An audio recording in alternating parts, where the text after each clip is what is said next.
This is Dakota Livesay chronicling another true story taken from the 1800s, a time known to all as the Old West. President Reagan was known for his love of riding his ranch on horseback. He was often called a cowboy. Incidentally, not always as a compliment. Today's story is about another person who was the original cowboy president.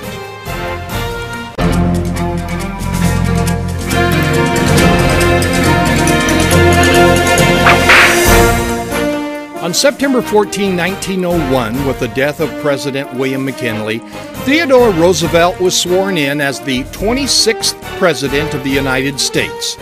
Roosevelt was a very unlikely man to become the leader of our country. It was just 17 years earlier that a double tragedy struck. Within a 12-hour period, both his wife and his mother died. Abandoning his political career, Roosevelt went to the Badlands of the Dakota Territory to become a rancher. Although he never made money as a rancher, the experience did change his life.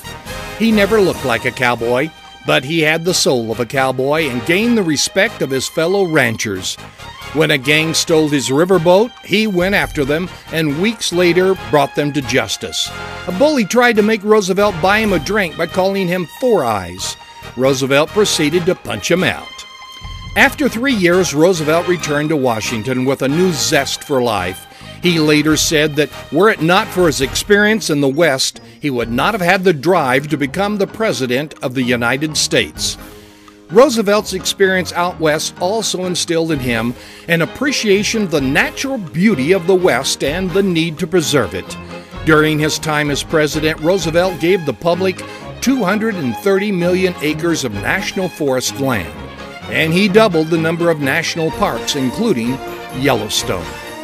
Although Theodore Roosevelt spent the vast majority of his life back east, he was always a Westerner at heart. You've just heard another story from Chronicle of the Old West. This is Dakota Livesay.